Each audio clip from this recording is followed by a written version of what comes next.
Good morning. കഴിഞ്ഞ ക്ലാസ്സിൽ നമ്മൾ പവേഴ്സ് ഓഫ് ആർബിട്രേറ്റർ പവർ വരെ നമ്മൾ പറഞ്ഞിട്ടുണ്ട്. ഈ ക്ലാസ്സിൽ നമ്മൾ എടുത്ത ചാപ്റ്ററിന്റെ ബാക്കി ഭാഗം സെക്ഷൻ 69 വരെ നമ്മൾ പറഞ്ഞിട്ടുണ്ടായിരിക്കും. അതിന്റെ ബാക്കി ഭാഗം തന്നെയാണ് ഇവിടെ എടുക്കുന്നത്.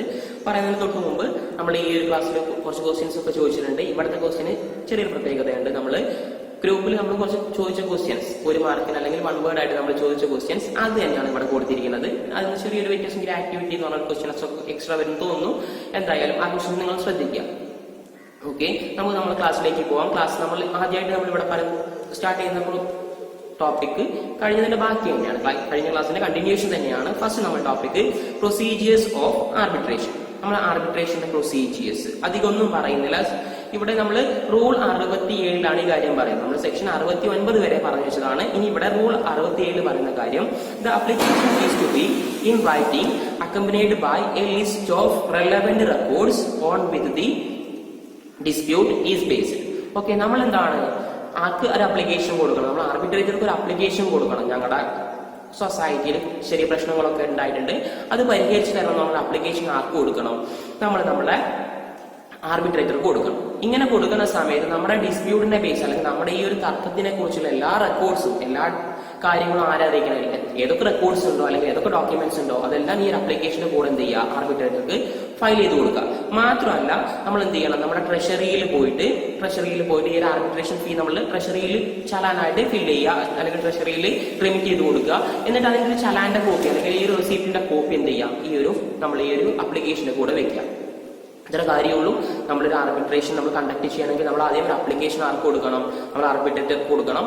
ഈ ആപ്ലിക്കേഷന്റെ കൂടെ നമുക്ക് ഈ ഒരു ഡിസ്പ്യൂട്ടിനെ കുറിച്ചുള്ള എല്ലാ ഡോക്യുമെന്റും, നമ്മുടെ കയ്യിലെ ഡോക്യുമെന്റ് എല്ലാം വെക്കുക. മാത്രമല്ല നമ്മളൊരു ചലാൻ അടച്ച് അല്ലെങ്കിൽ അദ്ദേഹത്തിന്റെ ഫീസ് ട്രഷറിയിൽ അടച്ചു കൊടുത്തതിന്റെ റെസിപ്റ്റും കൂടെ ഈ ഒരു അപ്ലിക്കേഷന്റെ കൂടെ വെക്കണം.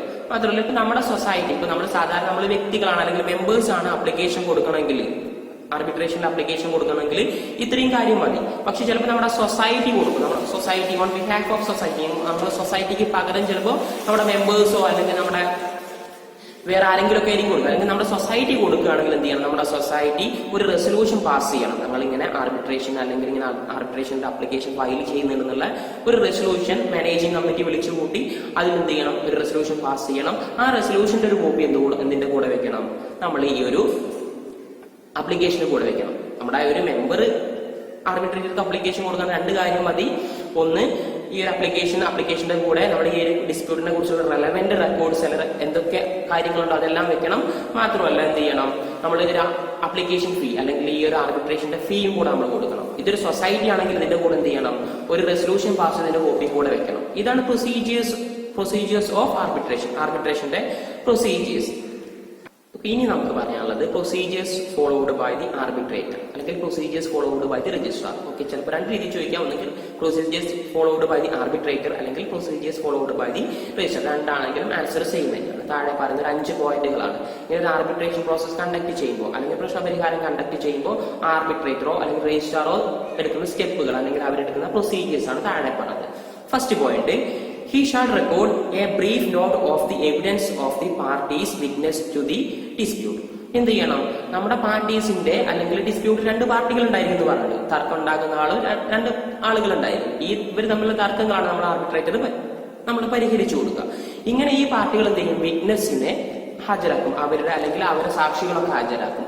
ഇവരെ കാര്യങ്ങളെല്ലാം കറക്റ്റ് ആയിട്ട് ആര് റെക്കോർഡ് ചെയ്ത് വെക്കണം, നമ്മുടെ ആർബിട്രേറ്റർ ആദ്യമായിട്ട് റെക്കോർഡ് ചെയ്ത് വെക്കണം. രണ്ടാമത്തെ ഒരു പോയിന്റ് ആണ്, he should prepare a case diary. ഇയാൾ എന്ത് പ്രിപ്പയർ ചെയ്യണം, അല്ലെങ്കിൽ നമ്മൾ ആർബിട്രേറ്റർ അല്ലെങ്കിൽ നമ്മൾ രജിസ്ട്രാർ പ്രിപ്പയർ ചെയ്യണം ഒരു കേസ് ഡയറി. നമ്മുടെ കേസിനെ കുറിച്ചുള്ള എല്ലാ കാര്യങ്ങളും റെക്കോർഡ് ചെയ്യുന്ന ഒരു ഡോക്യുമെന്റ് ആണ് കേസ് ഡയറി. ഓക്കെ, ആ കേസ് ഡയറി ആര് പ്രിപ്പയർ ചെയ്യണം, നമ്മുടെ ആർബിട്രേറ്റർ പ്രിപ്പയർ ചെയ്യണം. തേർഡ് പോയിന്റ് ആണ്, on which day of hearing it shall be noted and signed. Okay, നമ്മൾ ഹിയറിംഗ് നടക്കുന്ന സമയത്ത് നമ്മുടെ സൊസൈറ്റിയിൽ എന്ത് ചെയ്യും, ഹിയറിംഗ് ഉണ്ടായിരിക്കും അല്ലെ.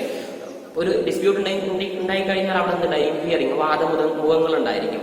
നമ്മൾ അനുകൂലമായിട്ടും പ്രതികൂലമായിട്ടും കാര്യങ്ങൾ പറയും. ഇത് കേൾക്കുന്ന ദിവസം അല്ലെങ്കിൽ ഈ ഹിയറിംഗിന് വെക്കുന്ന ദിവസം ആ കാര്യങ്ങളെല്ലാം കറക്റ്റ് ചെയ്യുകയും അത് റെക്കോർഡ് ചെയ്തിട്ട് അതിൽ സൈൻ ചെയ്ത് വെക്കുന്ന ഡ്യൂട്ടി ആരുടേതാണ്, നമ്മുടെ ആർബിട്രേറ്ററുടേതാണ്. ഓക്കെ, 3 പോയിന്റ് പറഞ്ഞു. ഇനി 4th പോയിന്റ് ആണ്, the summon of the parties should be properly served. Okay, നമ്മൾ എന്ത് ചെയ്യണം, നമ്മൾ പാർട്ടീസിന് എന്ത് ചെയ്യണം, സമൻ ചെയ്യുന്ന പാർട്ടീസിന്റെ കാര്യങ്ങൾ കറക്റ്റ് ആയിട്ട് റെക്കോർഡ് ചെയ്ത് വെക്കുക. അല്ലെങ്കിൽ ഒരുപാട് പാർട്ടികൾ നമ്മൾ എന്ത് ചെയ്യും, സമൻ ചെയ്യുന്ന ഹാജരാക്കും. ഈ കാര്യങ്ങളെല്ലാം എന്ത് ചെയ്യാം, കറക്റ്റ് ആയിട്ട് നമ്മൾ ആർബിട്രേറ്റർ റെക്കോർഡ് ചെയ്ത് വെക്കുക. നെക്സ്റ്റ് പോയിന്റ് ആണ്, ഫിഫ്ത് പോയിന്റ് ആണ്, in the absence of the party duly summoned the dispute may be decide on ex parte basis. Okay, അഞ്ചാമത്തെ പോയിന്റ് പറഞ്ഞത് സിമ്പിൾ ആയിട്ടുള്ള കാര്യമാണ്. ഇപ്പൊ നമ്മുടെ ഈ ഒരു പാർട്ടീസ്, രണ്ട് പാർട്ടീസ് തമ്മിലായിട്ട് ഡിസ്പ്യൂട്ട് ഉണ്ടാവുക. ഏതെങ്കിലും ഒരു പാർട്ടി ഹാജരായിട്ടില്ലെങ്കിൽ, അല്ലെങ്കിൽ നമ്മളിങ്ങനെ വാദം കേൾക്കുന്ന ദിവസം ഏതെങ്കിലും ഒരു പാർട്ടി ഹാജരായിട്ടില്ലെങ്കിൽ ഇയാൾ എങ്ങനെ തീരുമാനം എടുക്കും, എക്സ് പാർട്ടി ബേസിസ് എന്ന് പറഞ്ഞാൽ വരാത്ത പാർട്ടിയുടെ വാദം തെറ്റാണ്, വന്ന പാർട്ടിയുടെ വാദമാണ് ശരി എന്ന് പറഞ്ഞാൽ അതിനനുസരിച്ച് തീരുമാനം ആരെടുക്കും, നമ്മുടെ ആർബിട്രേറ്റർ എടുക്കും. ഓക്കെ, ഇങ്ങനെ ഒരു 5 പോയിന്റ് ആണ് ആർബിട്രേഷൻ പ്രൊസീജിയറിൽ ഉള്ളത്, അല്ലെങ്കിൽ ആർബിട്രേറ്റർ ഫോളോ ചെയ്യുന്ന 5 പ്രൊസീജിയേഴ്സ് ആണ് ഇവിടെ പറയുന്നത്. മനസ്സിലായി എന്ന് വെക്കുകയാണ്. ഓക്കെ, അടുത്തൊരു കാര്യം പറയാനുണ്ട്. അടുത്ത കാര്യമാണ് സെക്ഷൻ 70. സെക്ഷൻ 70 ഈ കാര്യം പറയുന്നത് അവാർഡ് ഓൺ ഡിസ്പ്യൂട്ട്. സെക്ഷൻ 70 പറയുന്ന കാര്യമാണ് അവാർഡ് ഓൺ ഡിസ്പ്യൂട്ട്. അവാർഡ് എന്ന് പറഞ്ഞാൽ എന്താണ്, അവാർഡ് എന്ന് ഇവിടെ പറഞ്ഞതാണ് തീർപ്പ്, അല്ലെങ്കിൽ നമ്മളൊരു വിധി പറയാം. നമ്മുടെ കോടതിയിൽ കൊടുത്തു കഴിഞ്ഞാലും അല്ലെങ്കിൽ ആർബിട്രേറ്റർ പറഞ്ഞാലും ഒരു ഫൈനൽ ആയിട്ടുള്ള ഒരു വിധി ആര് പറയും, അല്ലെങ്കിൽ നമ്മുടെ കോടതി പറയും, അല്ലെങ്കിൽ നമ്മൾ ആർബിട്രേറ്റർ പറയും. സെക്ഷൻ 70 ഈ കാര്യം പറയുന്നത്. ഇനി നമുക്ക് പറയാം ഇവിടെ എന്താണെന്നുള്ള നമുക്ക് കാര്യം നോക്കാം. On receipt of reference of A dispute, the cooperative arbitration court shall pass an award in accordance with the provision of Act, rules and bylaw. Okay, നമ്മൾ ഇങ്ങനെ രണ്ട് വാദികൾ അല്ലെങ്കിൽ രണ്ട് പാർട്ടികളും തമ്മിലുള്ള വാദമുഖങ്ങളും മൊത്തം കേട്ട് കഴിഞ്ഞാൽ നമ്മുടെ കോഓപ്പറേറ്റീവ് ആർബിട്രേഷൻ കോർട്ടിന് എന്ത് ചെയ്യാം, ഒരു അവാർഡ് പ്രഖ്യാപിക്കാം, അല്ലെങ്കിൽ ഒരു തീരുമാനം എടുക്കാൻ പറ്റും, ഒരു വിധി പറയാൻ പറ്റും. ഈ വിധി എന്തിനെ അടിസ്ഥാനപ്പെടുത്തിയിരിക്കും, നമ്മുടെ കോഓപ്പറേറ്റീവ് സൊസൈറ്റീസ് ആക്ടും നമ്മുടെ റൂൾസും നമ്മുടെ ബൈലോവും എല്ലാ കാര്യങ്ങളും പരിഗണിച്ച് രണ്ട് പാർട്ടിയുടെ വാദങ്ങളും കേട്ട് അതിന് അനുകൂലമായ തീരുമാനം ആരെടുക്കും, നമ്മുടെ കോഓപ്പറേറ്റീവ് ആർബിട്രേഷൻ കോർട്ട് എടുക്കും. ഇതാണ് സെക്ഷൻ 70 പറയുന്നത്. ഓക്കെ, ഇനി നമുക്ക് പറയാനുള്ള സെക്ഷൻ 70A. സെക്ഷൻ 70A ആണ് പറയാനുള്ളത് കോഓപ്പറേറ്റീവ് ആർബിട്രേഷൻ കോർട്ട്. നമ്മൾ ഇനി പറയാനുള്ള സെക്ഷൻ 70A ആണ് കോഓപ്പറേറ്റീവ് ആർബിട്രേഷൻ കോർട്ട്. ഓക്കെ, അത് പറയുന്നതിന് മുമ്പ് നിങ്ങൾ എന്ത് ചെയ്യാം, ഒരു 5 ക്വസ്റ്റ്യൻസ്, സിമ്പിൾ ആയുള്ള 5 ക്വസ്റ്റ്യൻസ് കൊടുക്കുന്നുണ്ട്. 5 ക്വസ്റ്റ്യൻസ് എന്ത് ചെയ്യാം, കറക്റ്റ് ആയിട്ട് നിങ്ങൾ ആൻസർ ചെയ്യാം. നിങ്ങളുടെ ഫസ്റ്റ് ക്വസ്റ്റ്യൻ ആണ് ഇയർ ഓഫ് KCSA പാസ്ഡ്. നമ്മുടെ KCSA അല്ലെങ്കിൽ നമ്മുടെ KCSA എന്ന് പറഞ്ഞൊരു ആക്ട് നമുക്ക് ഉണ്ടല്ലേ, നമ്മൾ പഠിച്ചുകൊണ്ടിരിക്കുന്ന ആക്ട്. ഈ ആക്ട് ഏത് വർഷമാണോ പാസ് ചെയ്തത് അത് ജസ്റ്റ് ഒന്ന് എഴുതി തരും. നെക്സ്റ്റ് പോയിന്റ് ആണ് what is central cooperative society. നമ്മുടെ സെൻട്രൽ കോഓപ്പറേറ്റീവ് സൊസൈറ്റി എന്താണെന്ന് ചെയ്യുക, കറക്റ്റ് ആയിട്ട് എഴുതുക. സെൻട്രൽ കോഓപ്പറേറ്റീവ് സൊസൈറ്റി വളരെ ബ്രീഫ് ആണ്, നോട്ട് മതി. നെക്സ്റ്റ് പോയിന്റ് ആണ് administrative head of cooperative societies in Kerala. നമ്മുടെ കേരളത്തിലെ കോഓപ്പറേറ്റീവ് സൊസൈറ്റിയുടെ അഡ്മിനിസ്ട്രേറ്റീവ് ഹെഡ് അല്ലെങ്കിൽ കോഓപ്പറേറ്റീവ് ഡിപ്പാർട്ട്മെന്റ് സൊസൈറ്റിയിലെ ഏറ്റവും വലിയ ഓഫീസർ, എൻ്റയർ കേരളം മൊത്തമുള്ള കോഓപ്പറേറ്റീവ് സൊസൈറ്റിയിലെ ഏറ്റവും ഉയർന്ന ഓഫീസർ ആരാണ്. നെക്സ്റ്റ് പോയിന്റ് ആണ് the audit of cooperative society is done by. ആരാണ് നമ്മുടെ കോഓപ്പറേറ്റീവ് സൊസൈറ്റിയിലെ ഓഡിറ്റ് ചെയ്യുന്നത്, നമ്മുടെ കോഓപ്പറേറ്റീവ് സൊസൈറ്റിയിലെ റെക്കോർഡ്സ് എല്ലാം ഓഡിറ്റ് ചെയ്യാനുള്ള അധികാരമുള്ള വ്യക്തി ആരാണ്. ഓക്കെ, നെക്സ്റ്റ് പോയിന്റ് ആണ് ഗ്രാറ്റുവിറ്റി. എന്താണ് ഗ്രാറ്റുവിറ്റി എന്നുള്ളൊരു കാര്യം ചെയ്യാം, കറക്റ്റ് ആയിട്ട് എഴുതുക. ഓക്കെ, ഏകദേശം ചെറിയൊരു 5 കാര്യങ്ങളാണ്, എല്ലാം വളരെ ബ്രീഫ് ആയിട്ട് എഴുതിയാൽ മതി, വളരെ ചെറുതായിട്ട് എഴുതിയാൽ മതി, എന്നിട്ട് അയച്ചു തരാം. മനസ്സിലായി വയ്ക്കുകയാണ്. ഓക്കെ, അടുത്ത പോയിന്റ് ആണ്, നിങ്ങൾക്ക് പറയാനുള്ള അടുത്ത പോയിന്റ് ആണ് സെക്ഷൻ 70A. സെക്ഷൻ 70A പറയുന്നത് കോഓപ്പറേറ്റീവ് ആർബിട്രേഷൻ കോർട്ട്. സെക്ഷൻ 70 പറയുന്ന കാര്യമാണ് കോഓപ്പറേറ്റീവ് ആർബിട്രേഷൻ കോർട്ട്. ഇവിടെ പറയുന്നത് according to this section the cooperative arbitration court shall have the same powers of civil court under civil procedure code 1908 in the following matters. Okay, എന്ത് ചെയ്യുന്നുണ്ട്, നമ്മൾ ഒരു സാധാരണ civil court എന്ന് പറഞ്ഞാൽ നമ്മൾ സാധാരണ കോടതികളില്ല, നമ്മുടെ നാട്ടിൽ നമ്മൾ കണ്ടുവരുന്ന സാധാരണ സിവിൽ കോടതികൾ. ഈ കോടതികളിലെ എല്ലാ റൈറ്റ് ആർക്കും ഉണ്ട്, നമ്മുടെ കോഓപ്പറേറ്റീവ് ആർബിട്രേഷൻ കോർട്ടിനുണ്ട്. താഴെ പറഞ്ഞ പ്രൊസീജിയറിലെല്ലാം നമ്മുടെ കോഓപ്പറേറ്റീവ് ആർബിട്രേഷൻ കോർട്ടും സാധാരണ ഒരു സിവിൽ കോർട്ടിനും ഒരേ അവകാശങ്ങളാണുള്ളത്. ഓക്കെ, രണ്ടുപേർക്കുള്ള ഒരേ അവകാശങ്ങൾ നമ്മുടെ സിവിൽ കോഡിൽ ഏകദേശം ഒരു 1908 ആ ഒരു ഭാഗത്താണ് വരുന്നത്.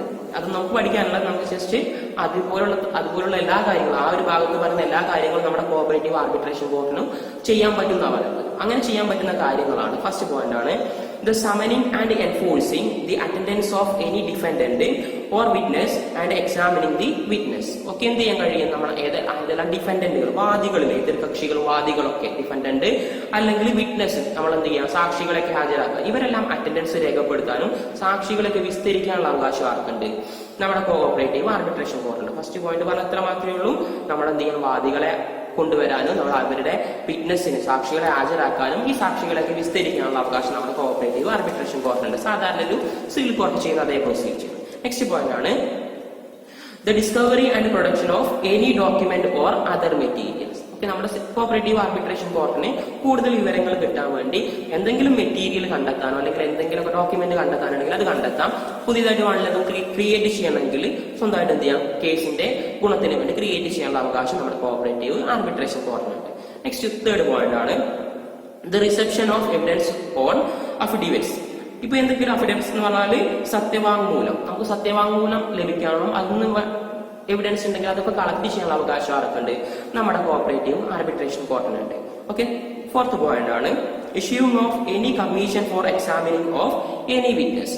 ഏതൊരു വിറ്റ്നസിനെ എക്സാമിൻ ചെയ്യാൻ അല്ലെങ്കിൽ ഏതൊരു സാക്ഷിയെ വിസ്തരിക്കാനുള്ള അവകാശം കൊടുക്കാനുള്ള അധികാരം ആർക്കുണ്ട്, നമ്മുടെ കോഓപ്പറേറ്റീവ് ആർബിട്രേഷൻ കോർട്ടിനുണ്ട്. ഇപ്പൊ നമ്മൾ എന്ത് ചെയ്യും, ഒരു ഡിസ്പ്യൂട്ട് ആവുന്ന സമയത്ത് സാക്ഷികൾ വരും, ഇവരെ വിസ്തരിക്കാനുള്ള അവകാശം ആർക്ക് കൊടുക്കാൻ പറ്റും, അല്ലെങ്കിൽ അതിനുള്ള കമ്മീഷൻ ഓർഡർ ചെയ്യാനുള്ള അവകാശം ആർക്കുണ്ട്, നമ്മുടെ കോഓപ്പറേറ്റീവ് ആർബിട്രേഷൻ കോർട്ടിനുണ്ട്. നെക്സ്റ്റ് പോയിന്റ് ആണ് any other matter which may be prescribed. മറ്റെന്തെങ്കിലും കാര്യങ്ങൾ പറയുന്നുണ്ടെങ്കിൽ അതുണ്ട്. നമ്മൾ സാധാരണ സിവിൽ കോടതി ചെയ്യുന്ന എന്തെങ്കിലും കാര്യങ്ങൾ ഇവിടെ പറയുന്നുണ്ട്, അതും ചെയ്യാനുള്ള അവകാശം ആർക്കുണ്ട്, നമ്മുടെ കോഓപ്പറേറ്റീവ് ആർബിട്രേഷൻ കോർട്ടിനുണ്ട്. ഈ ഒരു 5 പ്രൊസീജിയർ ആണ്. ഈ 5 പ്രൊസീജിയർ ഫോളോ ചെയ്യാനുള്ള റൈറ്റ് നമ്മുടെ കോഓപ്പറേറ്റീവ് ആർബിട്രേഷൻ കോർട്ടിനുണ്ട്.